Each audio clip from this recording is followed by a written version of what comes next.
100 ton वजनी जहाज सिर्फ 3-4 इंजन पर कैसे उड़ सकता है? क्या एक हवाई जहाज स्पेस में जा सकता है? जब पहले कभी एक हवाई जहाज स्पेस में गया था? हवाई जहाज इतनी ऊंचाई और दूर होने के बावजूद नीचे एयरपोर्ट पर कैसे कनेक्ट रहता है? हर एयरप्लेन का कलर हमेशा व्हाइट क्यों रखा जाता है? और ऐसे एयरप्लेन के बारे में बहुत से सवाल हैं। इन सारे सवालों का जवाब आज इस वीडियो में जानने की कोशिश करेंगे। This film, made in 1903, recalls the first flight of this primitive biplane making aviation history.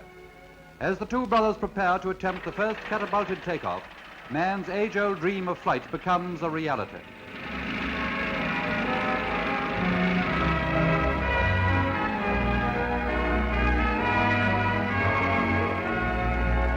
उन्नीस 1903 में जब राइट ब्रदर्स ने अपनी पहली उड़ान भरने का फैसला किया तो दुनिया काफी हैरान थी। उनका प्लेन सिर्फ 12 सेकंड तक उड़ा, बस 12 सेकंड। और ये जो हमारे लिए एक छोटी सी कहानी लगती है, उस वक्त ये लोगों के लिए एक बेकार और अजीब आइडिया था। लोग कहते थे ये क्या पागलपन है, इंसान हवा में कैसे उड़ सकता है? लेकिन राइट ब्रदर्स ने अपने सपने पर यकीन रखा और अपने हार्ड वर्क और डेयरिंग एक्सपेरिमेंट्स के साथ ये इम्पॉसिबल चीज को भी पॉसिबल कर दिखाया। तो सोचो, अगर उन्होंने ये रिस्क ना लिया होता तो हम आज किस तरह सफर कर रहे होते? क्या हम आज भी रात को ट्रेन या शिप से सफर कर रहे होते? आज एक दिन में तकरीबन 1 लाख से ज्यादा फ्लाइट्स उड़ती हैं और ये सिर्फ आज की टेक्नोलॉजी की वजह से नहीं है, बल्कि राइट ब्रदर्स के रिस्क की वजह से ये आज पॉसिबल हुआ। वर्ल्ड वॉर 2 के बाद एविएशन इंडस्ट्री में एक जबरदस्त बदलाव आया। इससे पहले प्लेन ज्यादातर सिर्फ ट्रांसपोर्टेशन के लिए यूज होते थे, लेकिन वार के बाद प्लेन सिर्फ एक सफर का जरिया नहीं रहे, बल्कि मिलिट्री के लिए भी एक पावरफुल वेपन बन गए। हर देश अपनी मिलिट्री स्ट्रेंथ को बढ़ाने के लिए एडवांस एयरक्राफ्ट बनाने लगे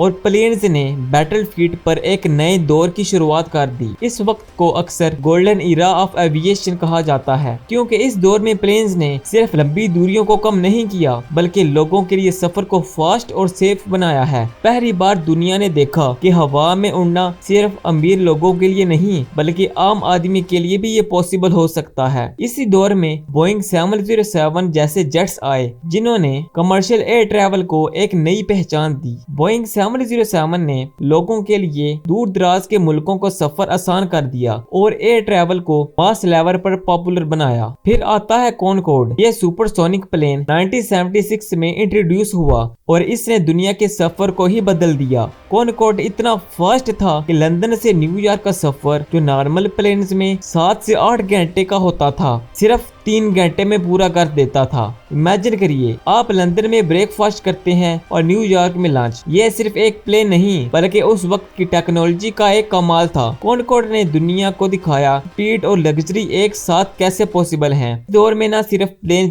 फास्ट हो गए, बल्कि सेफ्टी और कंफर्ट के स्टैंडर्ड्स भी इम्प्रूव हुए। आज हम जो मॉडर्न एयर ट्रैवल एंजॉय करते हैं, उसकी बुनियाद इसी गोल्डन ईरा ऑफ एविएशन में रखी गई थी। आज के जमाने में प्लेन्स सिर्फ एक ट्रांसपोर्टेशन का जरिया नहीं रहे, बल्कि टेक्नोलॉजी और इंजीनियरिंग के ऐसे मार्वल्स बन चुके हैं जो आपको हर बार अमेज करते हैं। सबसे पहले बात करते हैं एयरबस A380 की, जो लिटरली एक फ्लाइंग सिटी है। दुनिया का सबसे बड़ा पैसेंजर प्लेन, जिसमें एक साथ 800 से ज्यादा पैसेंजर कंफर्टेबली ट्रेवल कर सकते हैं। अगर आप कभी A380 के अंदर गए हैं तो आपको लगता होगा कि आप एक लग्जरी होटल में हैं। उस जहाज की सीट्स, ऑन बोर्ड लाउंज और डबल डेक डिजाइन जैसा एक्सपीरियंस जो किसी और प्लेन में मिलना मुश्किल है। ये सिर्फ एक इंजीनियरिंग मार्वल नहीं, बल्कि ह्यूमन एम्बिशन का एक परफेक्ट एग्जाम्पल है कि हम इम्पॉसिबल को कैसे पॉसिबल बना सकते हैं। लेकिन अगर हम सिर्फ साइज की बात करें तो पिक्चर अधूरी रह जाएगी। इसी का एक परफेक्ट एग्जांपल है बोइंग 787 ड्रीम लाइनर। ये प्लेन सिर्फ फ्यूल एफिशिएंट नहीं, बल्कि इन्वायरमेंट फ्रेंडली भी है। इमेजिन करिए, इतना बड़ा प्लेन होने के बावजूद ये ट्रेडिशनल प्लेन के मुकाबले में 20% ज्यादा फ्यूल सेव करता है, जिससे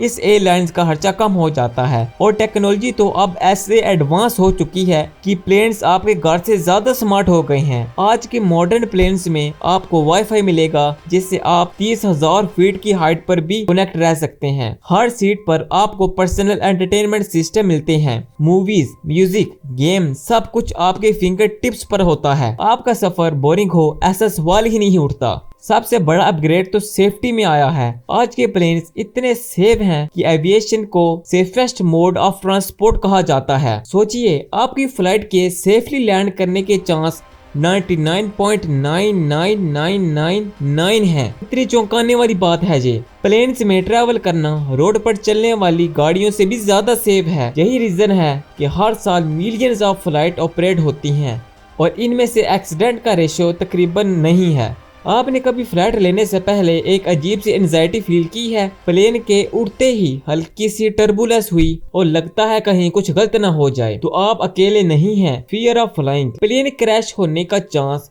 1 in 11 मिलियन है। जी हाँ, 11 मिलियन फ्लाइट्स में सिर्फ एक फ्लाइट का एक्सीडेंट होने की पॉसिबिलिटी है। अब बात आती है सेफ्टी प्रोटोकॉल्स की। हर एक फ्लाइट से पहले प्लेन्स का मल्टीपल सेफ्टी चेक्स होता है। इंजन से लेकर कम्युनिकेशन सिस्टम तक हर चीज को डिटेल में इंस्पेक्ट किया जाता है। और सिर्फ प्लेन ही नहीं, पायलट्स भी एक ट्रेनिंग प्रोसेस से गुजरते हैं। उन्हें इमरजेंसी सिचुएशन, टर्बुलेंस और वेदर कंडीशंस हैंडल करने की ट्रेनिंग मिलती है, जिसकी वजह से वो हर सिचुएशन में काम और कंपोज्ड रहते हैं। टर्बुलेंस की बात करें तो काफी लोगों के लिए ये एक स्केरी एक्सपीरियंस होता है। प्लेन का हवा में हिलना डुलना लगता है कुछ बुरा होने वाला है, लेकिन असल में टर्बुलेंस एक नॉर्मल फेनोमेना है। प्लेन्स का डिजाइन ऐसे बनाया गया है कि वो टर्बुलेंस को इजीली हैंडल कर सकें। विंग्स फ्लेक्सिबल होते हैं जो हवा के प्रेशर को अब्सॉर्ब करते हैं और पायलट्स को पता होता है कि टर्बुलेंस से सेफली कैसे निकलना है। यही वजह है कि टर्बुलेंस होने के बावजूद हर फ्लाइट की लैंडिंग सेफ होती है। तो अगर आप नेक्स्ट टाइम फ्लाइट में हो और हल्का सा झटका लगे तो बस आप सीट बेल्ट पहने, रिलैक्स रहें और याद रखें कि आप दुनिया के सेफेस्ट मोड ऑफ ट्रांसपोर्ट में हैं। अक्सर जब भी न्यूज में किसी प्लेन क्रैश की खबर आती है, एक लाइन बार बार सुनने को मिलती है, ब्लैक बॉक्स मिल गया। लेकिन आपने कभी सोचा है असल में होता क्या है और क्यों इतना इम्पोर्टेंट है? तो सबसे पहले ये जान लीजिए कि ब्लैक बॉक्स का नाम मिसलीडिंग है, क्योंकि ये एक्चुअली ब्लैक नहीं होता, बल्कि ये एक ऑरेंज कलर का होता है, ताकि क्रैश होने के बाद इसको आसानी के साथ ढूंढा जा सके। इस बॉक्स के अंदर दो मेजर कंपोनेंट्स होते हैं। कॉकपिट वॉइस रिकॉर्डर, जो कॉकपिट में हर होने वाली बात को रिकॉर्ड करता है, चाहे वो पायलट और को पायलट के बीच की बात हो या ट्रैफिक एयर कंट्रोल की इंस्ट्रक्शंस की। दूसरा है फ्लाइट डेटा रिकॉर्डर, जो प्लेन के टेक्निकल डेटा को मॉनिटर करता है, जैसे एल्टीट्यूड, स्पीड, इंजन परफॉर्मेंस और फ्लाइट पाथ। लेकिन ये सिर्फ एक रिकॉर्डर नहीं है। ब्लैक बॉक्स को एक्सट्रीम कंडीशन में सर्वाइव करने के लिए डिजाइन किया जाता है। ये 1000 सेल्सियस तक हीट और डीप ओशन प्रेशर को इजीली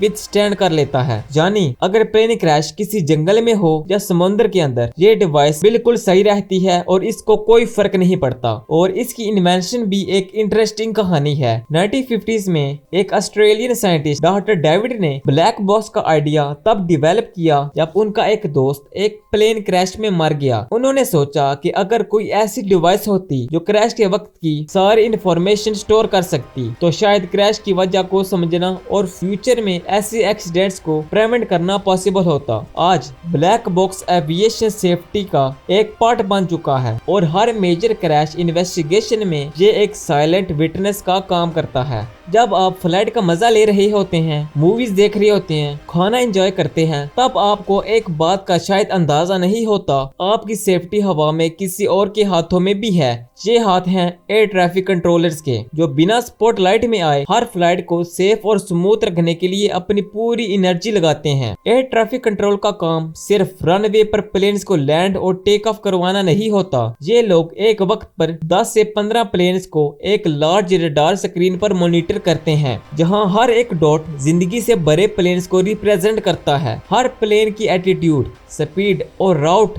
रियल टाइम ट्रैक की जाती है और एयर ट्रैफिक कंट्रोल इंश्योर करता है कि सब प्लेन्स अपनी अपनी लेन में चल रहे हैं, ताकि किसी भी एक्सीडेंट का रिस्क ना हो। इमेजिन कीजिए एक एयर ट्रैफिक कंट्रोल को एक छोटी सी स्क्रीन पर इतने सारे मूविंग डॉट्स को देखते हुए हर प्लेन की पोजीशन, डायरेक्शन और हाइट याद रखनी पड़ती है। ये एक ऐसी रिस्पॉन्सिबिलिटी है जिसमें एक सेकंड का भी डिले डिजास्टर में बदल सकता है। और सबसे मुश्किल बात, नो ब्रेक्स। जब तक एक शिफ्ट चलती है एयर ट्रैफिक कंट्रोल को हर वक्त अलर्ट रहना पड़ता है। छोटी सी गलती ना सिर्फ एक फ्लाइट के लिए और बहुत सी जिंदगियों का सवाल होता है। आप कभी फ्लाइट में खाना खाते हुए सोचते हैं ये खाना इतना बोरिंग क्यों है? ज्यादातर लोग इसे एयरलाइन के बजट पर ब्लेम करते हैं, लेकिन सच ये है कि इसका रीजन आपकी हाइट पर टेस्ट बड्स और स्मेल रिसेप्टर्स का स्लो हो जाना है, ना सिर्फ खाने की क्वालिटी। तो चलो आज के लिए बस इतना ही, मिलते हैं नेक्स्ट वीडियो में। Thanks for watching.